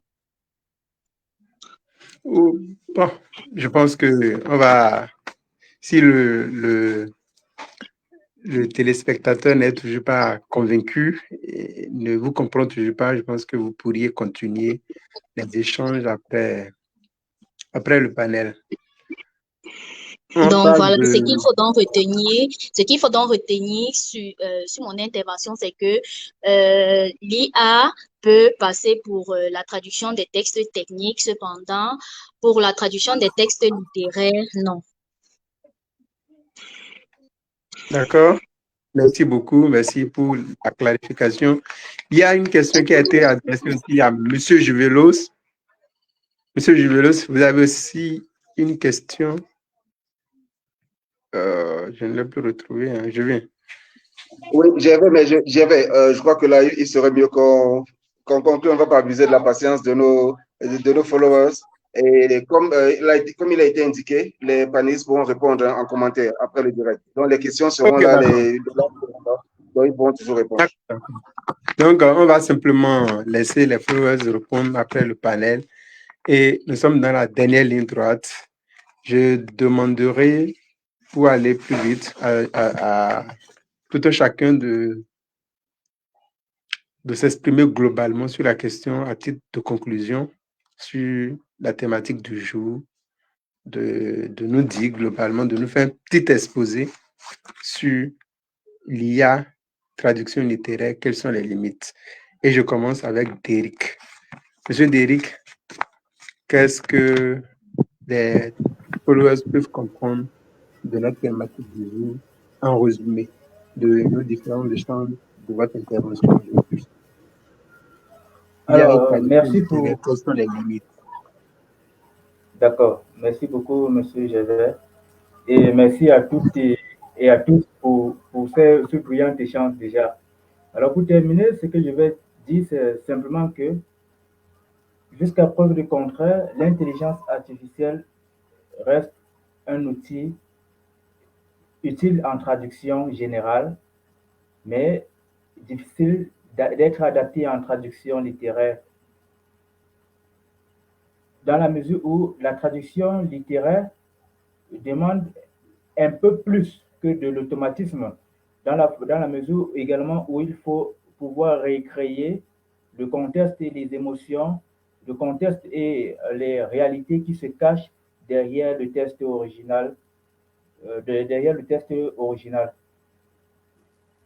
Oui, l'IA est un outil, comme je viens de le mentionner, mais c'est l'humain, c'est le traducteur humain qui doit rester maître de la plume après tout. Donc, je vais terminer avec une recommandation. J'invite les auteurs d'œuvres littéraires à choisir des traducteurs conscients et qui sont respectueux de l'éthique de la profession. Aux traducteurs, littéraires, aux traducteurs littéraires, je pourrais les appeler à utiliser l'intelligence artificielle avec beaucoup de discernement, sans jamais confier à ces outils-là l'essence même du texte qu'ils ont sous la main pour traduction. Et dans l'ensemble, au public qui nous a suivis aujourd'hui, je leur exhorte à continuer à valoriser les œuvres traduites avec respect. Et quand je parle de traduction avec respect, je parle de la traduction humaine. Donc voilà. Parce que la vérité, c'est qu'en littérature, bien que on a dit tout à l'heure que oui, l'intelligence artificielle permet de gagner du temps, oui, mais la qualité, il faut le dire, ne supporte pas la vitesse ni la facilité. La qualité, c'est le travail. Donc voilà en gros ce que je peux dire et je vous remercie vraiment pour l'attention que vous nous avez accordée ce soir. Merci beaucoup.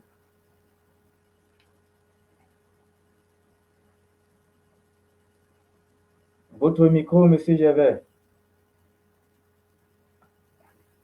Toutes mes excuses. Je dis merci, Monsieur Derrick. Merci pour ce résumé. Merci pour votre contribution. Nos followers ont mieux compris votre intervention de ce soir à travers ce résumé. Et je pense que nous en savons un peu plus sur l'IA, sur votre position par rapport aux limites, par rapport à l'usage de l'IA dans la traduction littéraire, les dangers et bien évidemment quelques avantages que l'IA procure. Et nous demandons également à M. Juvelos, oui, de nous faire le même exercice, de nous dire en résumé l'IA et la traduction littéraire, quelles sont les limites. Malheureusement, Juvelos n'est pas avec nous.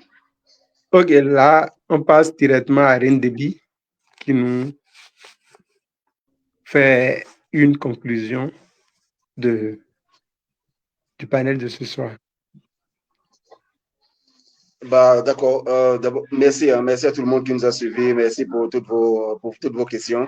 Et ce que je pourrais juste dire pour laisser le choix à chacun de comprendre, c'est intelligence artificielle, écriture naturelle.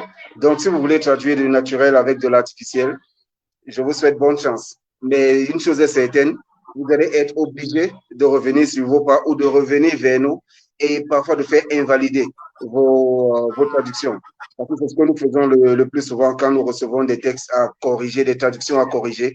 Malheureusement, c'est de remettre tout, de balayer pratiquement tout ce qui a été fait parce que l'intelligence artificielle ne renvoie pas fidèlement le naturel ou alors ne renvoie pas suffisamment le naturel. Donc, merci à tous et nos programmes se poursuivent demain. Déjà, vous allez sur la page Acolyte où vous aurez toutes les informations. Vous avez tout le programme détaillé de la semaine. Donc, nous retrouvons-nous demain déjà, vendredi, c'est ça, à midi, parce que nous aurons deux passages pour demain. Donc, retrouvons-nous d'abord à midi, ensuite à 17h. Donc voilà, bien des choses à tous. Bonne soirée et soyons toujours là. La RTWO Readers and Translators Week Online se poursuit. On vous laisse méditer sur la question de l'IA et à très bientôt. Merci, Gervais. Merci beaucoup. Merci, chers followers. Merci de nous avoir suivis. J'étais avec Arine Déby, Michel Naoussi, Derrick Koya, Jules Jumené pour ce panel. Donc, je vous remercie beaucoup pour tout le temps que vous avez consacré et surtout pour le grand intérêt parce que j'ai vu beaucoup de questions, beaucoup d'interventions. Donc, ça fait beaucoup plaisir. Donc, merci. On se dit à la prochaine. Parce que là, il n'y a plus Michel pour donner son mot de fin. Michel.